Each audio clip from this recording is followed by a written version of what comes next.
Good evening, y'all. This is model award-winning author, speaker, but most importantly, this evening, your radio show host for Indie Beacon Radio. Tonight, we've got a really special guest by the name of J Stephen Sadler. How are you? I'm doing great, thank you. Wonderful. Comfortable with going by J Stephen? Stephen? Yeah, that's what I usually go by. It's a little bit more work, but that is actually my name. That's wonderful. I can, as somebody who has two names, I can understand having to explain people. You must say Shanna Lee, not Shanna, not Lee. No. It's not easy, is it? No, it's not. So definitely we'll call you by your proper name. You are a very interesting guy. I can tell you this. Somebody who has influenced, how do I say this? New York recipes, cooking, and now a book. I mean, how do you fit it all in?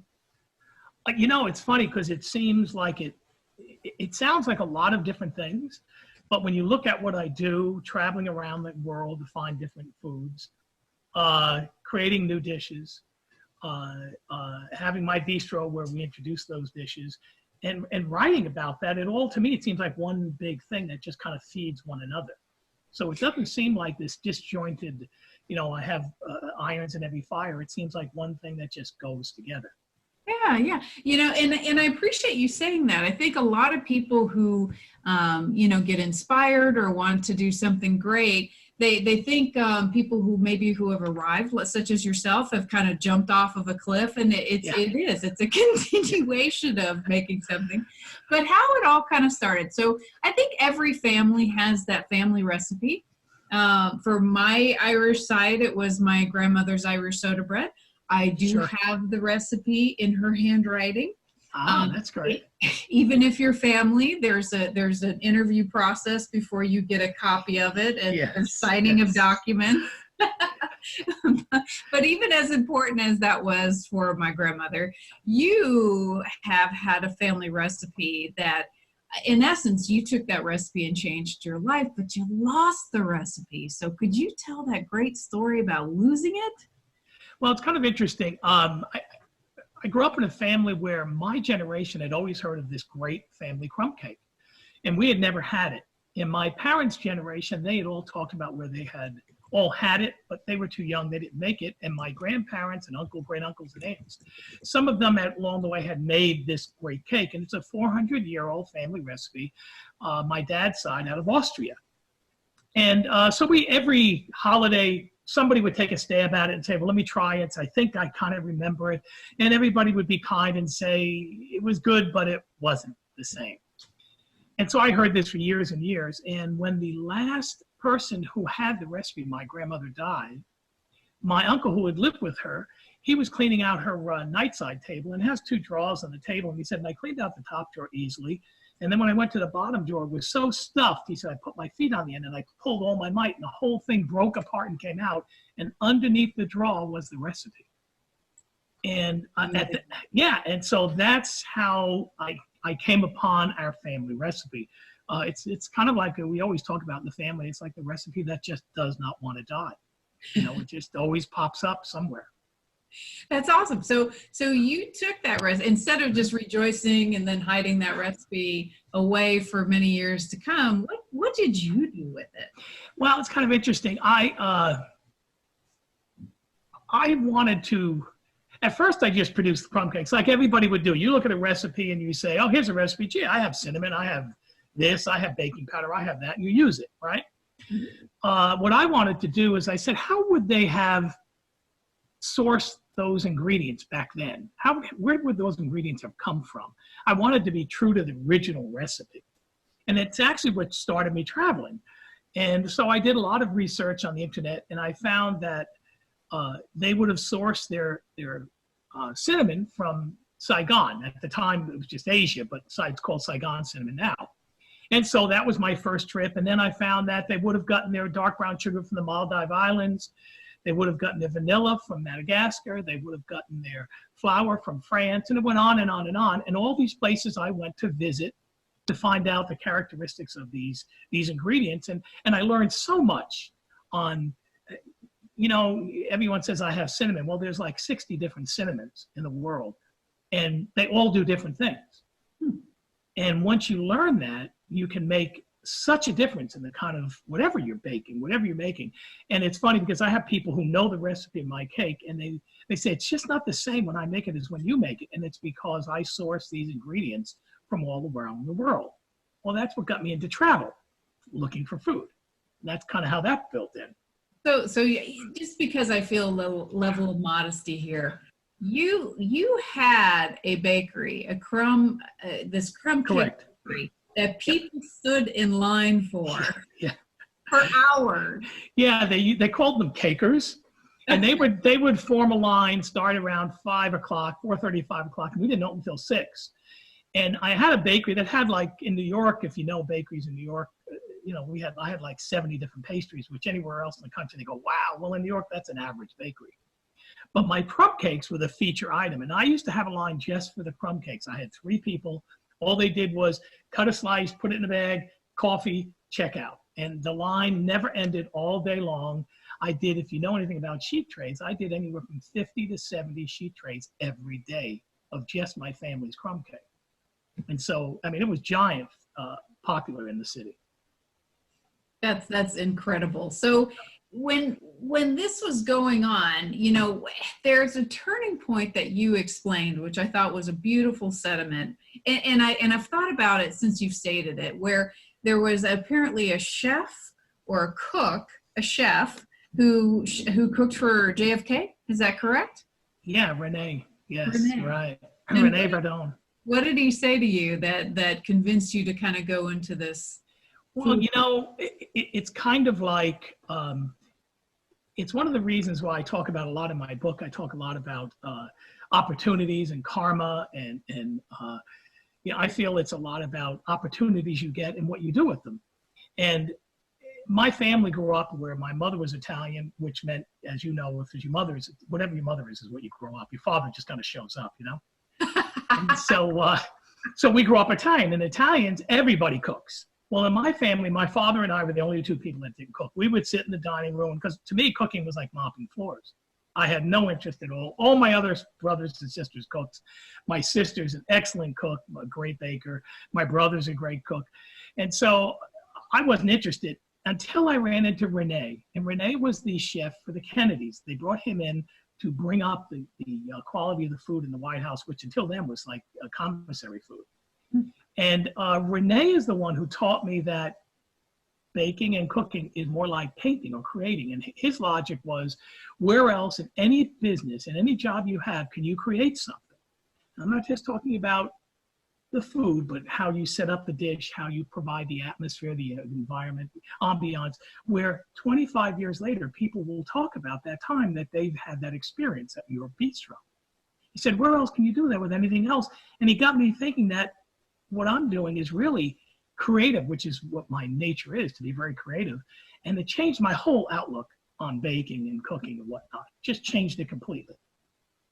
It's a very powerful sentiment, and when you hear you tell that story, you kind of flash back and realize that and Renee was correct. I mean, my mother-in-law's 94, and just about a week ago, she talked about this caramel popcorn I made at the first Thanksgiving my husband and I were married. She, to this day, that caramel popcorn has to, she's like, it's October, So when you make a 94-year-old woman happy, with a good memory, especially not wanting for her only son to get married, this type of thing, it's a moving thing. And you're right, for its celebration. So congratulations for picking up on that and realizing the power of that. So you continued with this crumb cake recipe. You were kind of at the height of, selling sheets and sheets of this. Then what happens? I've never liked the cold. Born and raised in New York, but my mother said, even as a kid, you were the first to come in from sleigh riding and said, I'm cold.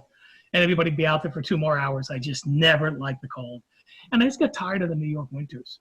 And with my company up in New York, I was working from 5 in the morning until about 1 in the morning, 7 days a week. And after about 10 years of that, I said, you know what? There's just more to life than this. I need to make a change. And clearly the change I need to make is to go to Florida, first of all. to get out of the cold. And so that's what I did. And I had been doing franchising. I had been on the side, been taking companies franchise. And what happened, I had so many people all around the United States that were my clients, and they would come to Fort Lauderdale and they would complain that, you know, flying from Seattle to Fort Lauderdale or Vancouver or Portland is like going to Europe. It would just waste the whole day. And so basically I just looked on a map and said, what cities are, what big airports are in the middle of the United States? And there were two, Chicago and Dallas. Wasn't going to Chicago. I knew it was cold in Chicago, so I wasn't going there. And all the thing I knew about Dallas was the show. And I didn't know if I had to wear a cowboy hat and boots or whatever, but I was going to Dallas. And so we packed up and we headed on to Dallas, and I've been there ever since. And, you know, you're 4 hours from everywhere in the United States, in Dallas. And that was a really good change for me. It really helped a great deal. You know, we're going to have to take a break here pretty soon, but I want to start a story that is something that you decided to do. So can you start the story of the woman who called with brothers that had been infighting for many years? Yeah. And what her bright idea was, and then we will take a break and continue on what happened to that story. She came in one day to my bistro and she said, I have two brothers where they're in their 70s. I haven't talked in like 30 years. And I'm really worried that one's going to die and then they're going to be, I should have talked to them. I should have made up. She said, I don't remember what they argued about. And so she said, what I want you to do is send 2 gift cakes, which is what I do. I ship gift cakes all over the world. And she said, I want you to send it to each one from each other with a gift card. And the card should say, and I don't remember exactly, but basically the card would say, I don't know why we were fighting, but if it's my fault, I apologize. I'd love to just get together. Please accept my apologies. Let's talk. And I didn't see her for about 3 months, which drove me crazy because I'm dying to know what happened. And then she came in and I asked her what happened. And she said, well, they're not the best of friends, but they talk all the time. She said it took them about 10 minutes to realize neither one sent the cake. It came from their sister. She said, but then they laughed, and she said, they're talking now. And it got me thinking. And so what we started doing is, no. Stop there? Stop there, because okay. The story is really good. Yeah. I mean, that's still a great story nonetheless. And it was great. I felt so good at what happened. That's one of those things where it's worth it to make something that makes a difference in people's lives. Absolutely. Where else can you do that? And we're going to be back with J Stephen Sadler on how he made a huge difference in people's lives.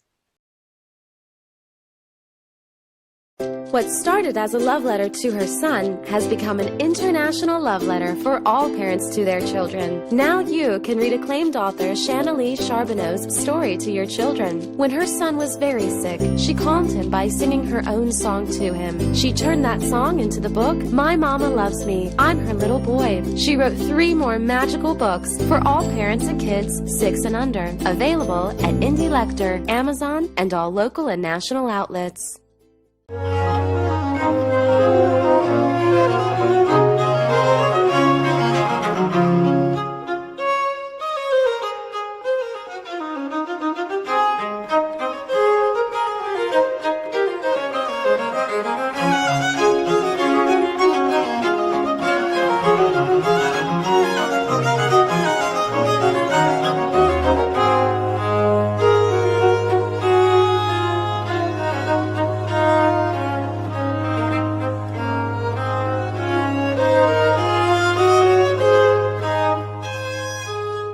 Hello, I am the author and poet Denise Bryson.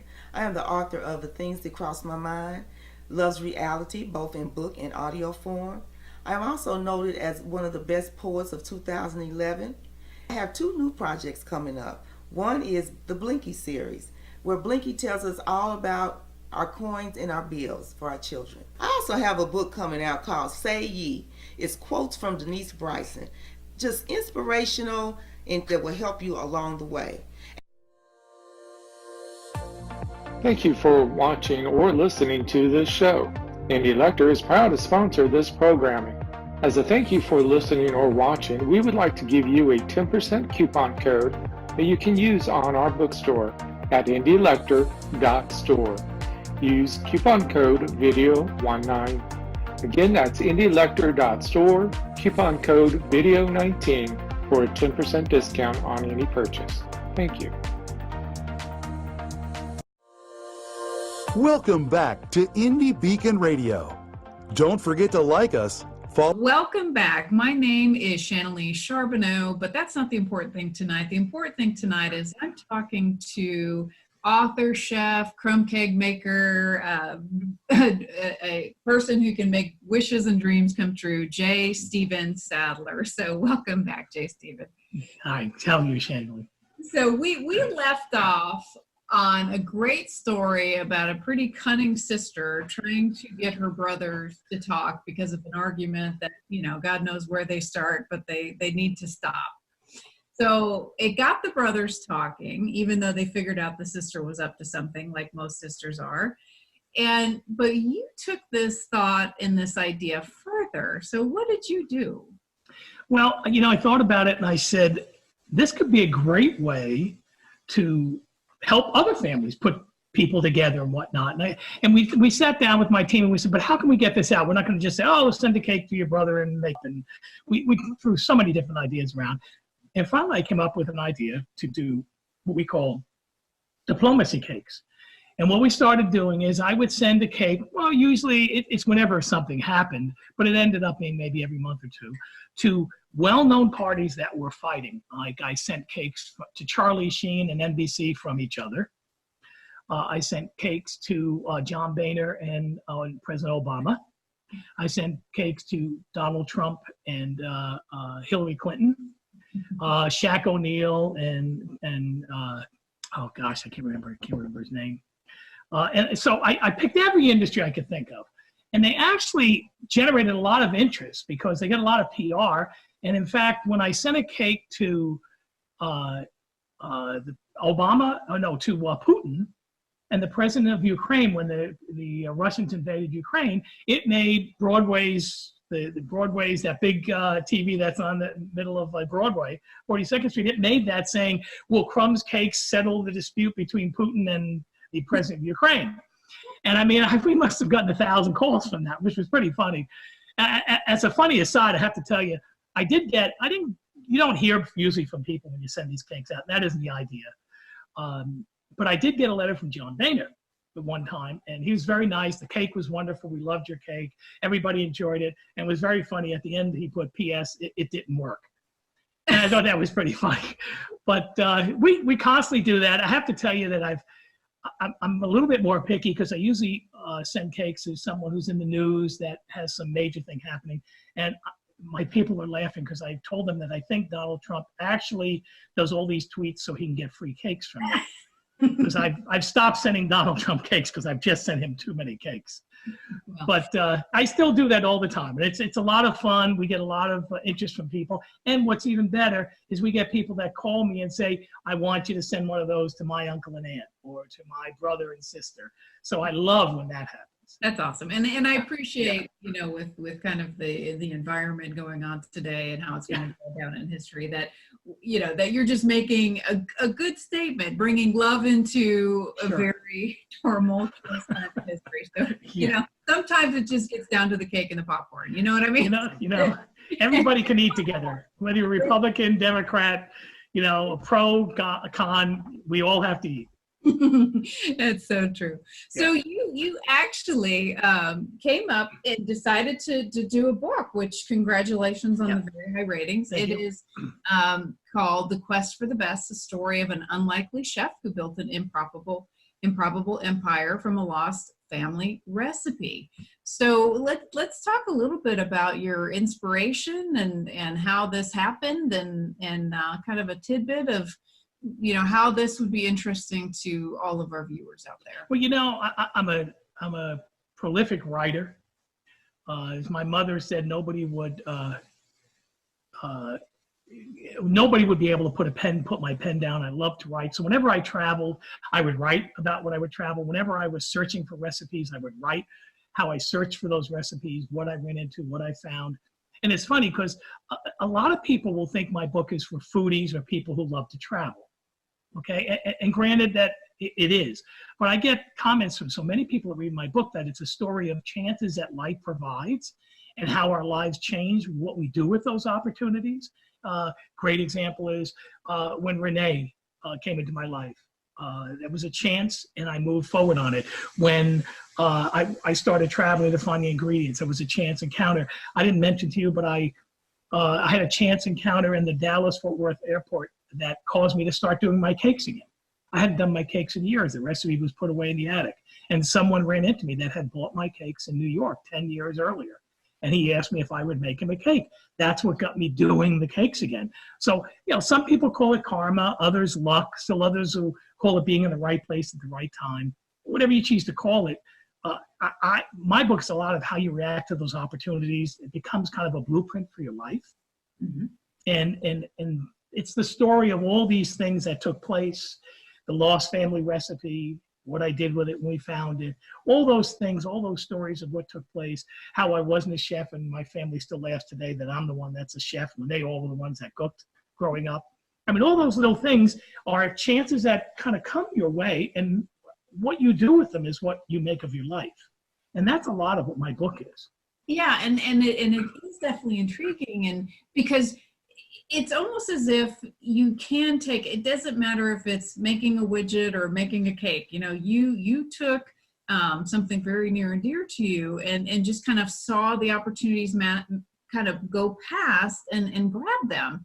And I think a lot of people sometimes have regret or wonder if they should or what have you. So I think the book would be very powerful for people to kind of, you know, feel that getting out of that, okay, I'm just supposed to get up in the morning, get my child ready for school, you know, something that makes life exciting and thrilling again and different, you know, and unique, which is what you've done. So you traveled. I mean, it went from recipe stuck in the drawer, you know, now you have a bistro and a book and traveling. Talk about that.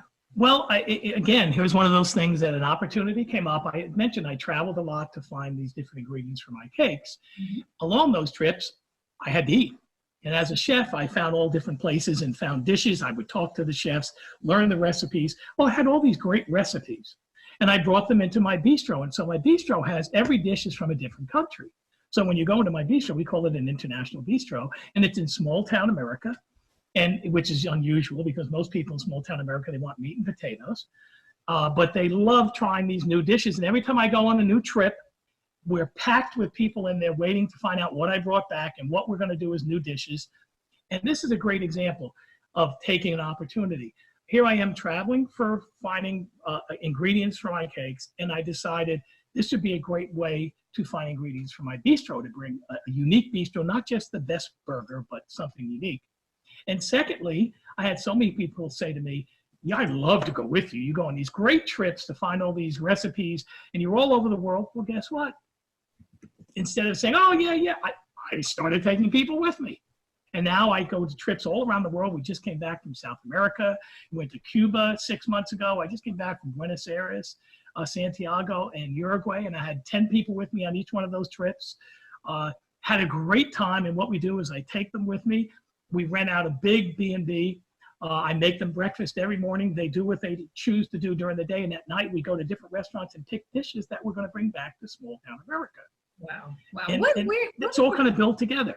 Yeah, and what is the name of your bistro, dear, and where is it located? It's the same name as my company. It's called Crumbs, Crumbzz. It's funny, we tried to be cute. Instead of crumbs with an S, we said, we'll do Crumbzz, and everybody will say, oh, that's unique. Half the people say, oh, I was at Crumbz's. We go, no, that's not what we were trying to go for, but okay. So it's Crumbs with 2 Z's. It's in a little town about, it's about 18 miles east of Dallas. Downtown Dallas. It just is an interesting side. I was approached about 6 months ago by a company who said, what you're doing is so interesting. We'd like to do a pilot for a TV show. And they followed us to Cuba. They filmed the whole trip with the people I took to Cuba, filmed it all. It's in production now. Whether it ever gets taken or not, I don't know. But who knows, we might be doing a TV show. But it was an opportunity, and I took it. And that's all I can say. You have to, when they come, you have to grab the opportunities. Just grab them and run. Absolutely. Well, we are talking to the very interesting J Stephen Sadler, and we're going to be back right after this. What would you do if you had to put your life on hold to care for a loved one? I'm Charlotte Kenyon, award-winning author of the book, You Have to Laugh to Keep from Crying, How to Parent Your Parents. That was a question I had to ask myself some 16 years ago, and you'll have to ask the same question. I had a father-in-law with dementia, a mother with Alzheimer's, and a dad with Parkinson, all at the same time.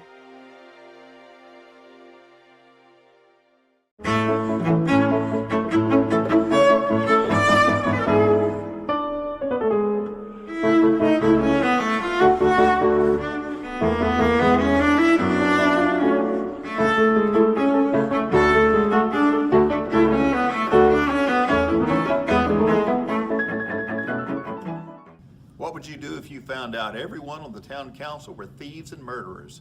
That's what happened in Bandera, Texas in 1873. John Cruder was the marshal, yet he needed to operate outside the law in order to balance the scales of justice. He is the Midnight Marauder. You can find his books on Amazon.com and TopWesterns.com in paperback, digital, and audio. I'm Roy Clinton, and I hope you'll read The Midnight Marauder. Welcome back to Indie Beacon Radio. Don't forget to like us, follow us, or subscribe to one of our many channels. Now, here is your host for today's show. Well, welcome back, y'all. I am talking to J Stephen Sadler. This is a gentleman who's got a wonderful bistro by the name of Crumbs up in Dallas area, Dallas, Texas. So if you're ever in that area, definitely I'm stopping by. I can tell you that. And he wrote the book, Quest for the Best, the story of an unlikely chef who built an improbable empire from a lost family recipe. Where can people find you, J. Stephen? I'm sure they're going to be looking for you quite a few places. So there's a couple of places. My book is available on Amazon. It's also available. I have a website that's jstephensadler.com, and that's the letter J, and then Stephen, S-T-E-P-H-E-N, Sadler, S-A-D-L-E-R. So it's jstephensadler.com.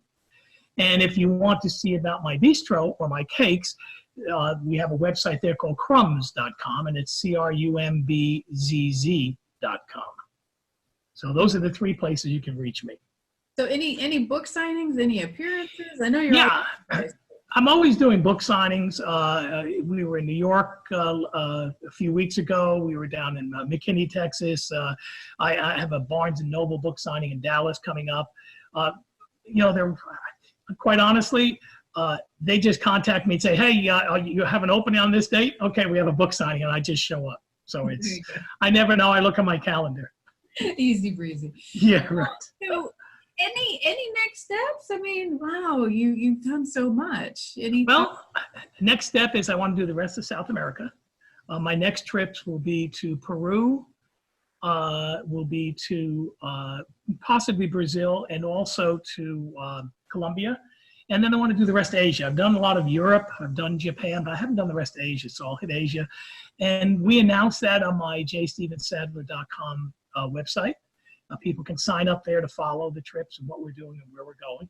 And they can sign up for the trips if they want. They're all inclusive. All you have to do is show up. Show up at Dallas, and we take care of everything else. Wow. So we have a lot of fun.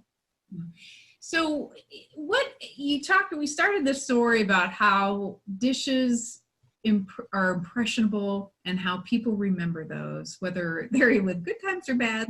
But yeah, both ways, you're right. It's a moment. And what in all your travels, what's the dish that you remember the most? I'll go this way. The most unusual dish I had were fried crickets, which taste like nuts. They're actually very good. Because it's funny, because I bring these dishes back, and some dishes I decide I can't bring back because nobody will eat them. And other dishes I just can't find the ingredients, so that kind of varies. My favorite country to travel to for food is easily Italy, and nothing close. Italy has the just phenomenal food. And I have to say, I was very impressed with Buenos Aires. Buenos Aires is a city. One of the things I always ask my people when I want to see how the trip is, would you come back? And people loved Cuba, by the way, which is real interesting. But Buenos Aires, I had several people that said I could live here. I would move here. I mean, it was a really interesting city. But if you're looking for interesting dishes, Italy has got the best. No matter where you go in Italy, you find interesting dishes and nice people and great little bistros. You know, it's ironic you should bring that country up because we didn't cover this before, but we just went to Italy and traveled Italy. Mm-hmm. And I mean, you make sure you stop and you eat the entire way. Yep. Yeah. And you talk to people who've been to Italy and they just keep going food and drink, food and wine, get the house wine. But man, you go there and then you realize it's all true. And there's just not words, you know, talk about impressionable. I mean, it's another place I could live in. I could live in Italy and be perfectly happy. And what's funny is most of the dishes are pasta, so you think you get tired of it.